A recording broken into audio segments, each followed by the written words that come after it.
കൂട്ടുകാരെ, ഇന്ന് നമ്മൾ പുതിയൊരു സംഭവമായിട്ട് വന്നിരിക്കുകയാണ്. നിങ്ങൾക്ക് എല്ലാവർക്കും അറിയാം, നമ്മുടെ കേരളത്തിൻ്റെ, ഇന്ത്യയിലെ, വിദേശ രാജ്യങ്ങളിലെ എല്ലാവർക്കും പ്രിയപ്പെട്ട ടയോട്ട എന്ന ബ്രാൻഡിൻ്റെ ഒരു ഇന്നോവയാണ്. ഈ ഇന്നോവയ്ക്ക് വലിയ പ്രത്യേകതയുണ്ട്. ഇതൊരു ചരിത്രമാണെന്ന് തന്നെ പറയാം. അതുകൊണ്ടാണല്ലോ നിങ്ങളുടെ മുന്നിൽ എത്തിക്കാൻ എനിക്ക് തോന്നിയത്. ഈ വണ്ടി മേടിച്ചിട്ട് 13 വർഷമായി. ഈ 13 വർഷമായിട്ട് ഒരാളാണ് ഈ വണ്ടി ഓടിക്കുന്നത്. അദ്ദേഹത്തിനെ പരിചയപ്പെടാം. രവിയേട്ടാ, പറയൂ, ഈ വാഹനം എത്ര വർഷമായി? ഈ വാഹനം ഇപ്പം 13 വർഷമായി.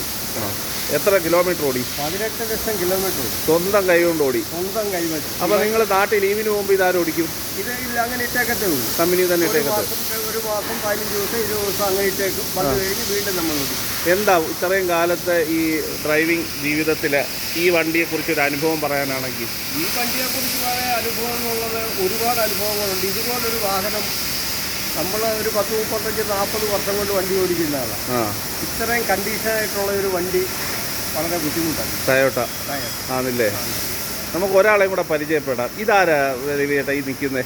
ഈ നിൽക്കുന്നത് ഞങ്ങളുടെ ടൊയോട്ടയിലുണ്ടായിരുന്ന അവിടുത്തെ ഒരു ഫോർമാനാണ്, തോമസ് ചേട്ടൻ.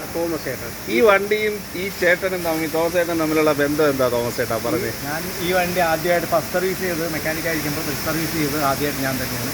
ഇപ്പോഴും വണ്ടി സർവീസ് ചെയ്തിരിക്കുന്നത് ഞങ്ങൾ തന്നെയാണ്. പിന്നെ എവരി 5000 ഓയിൽ ചേഞ്ച് ചെയ്യും. അതാണ് ഇതിൻ്റെ ഏറ്റവും വലിയ പ്രശ്നം. ഈ 13 വർഷത്തിന് മുമ്പ് ആദ്യത്തെ ബസ് സർവീസ് ചെയ്തത് തോമസ് ചേട്ടനായിരുന്നു, ഭവാനിലുണ്ടായിരുന്ന സമയത്ത് ഇല്ലേ?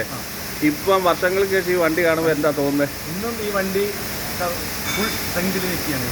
ഫുൾ സ്ട്രെങ്തിൽ നിൽക്കുകയാണ്. ടയോട്ട എന്നുള്ള ഒരു ബ്രാൻഡ് ബ്രാൻഡിൻ്റെ നെയിമാണ്. അത് ഒരിക്കലും മാറ്റാൻ പറ്റത്തില്ല. Toyota is number 1. ഇതാണ് കൂട്ടുകാരെ ഇന്നത്തെ ഒരു വിശേഷം. ഇതുപോലുള്ള പുതിയ അപ്ഡേറ്റ്സുമായിട്ട് നമുക്ക് ഇനിയും കാണാം. ഇങ്ങനൊരു വിശേഷം ഞാൻ കേൾക്കുമ്പോൾ നിങ്ങളെ അറിയിക്കുക എന്നുള്ളൊരു ഉത്തരവാദിത്വം എനിക്കില്ലേ? അത്രയേ ഉള്ളൂ. Okay, by.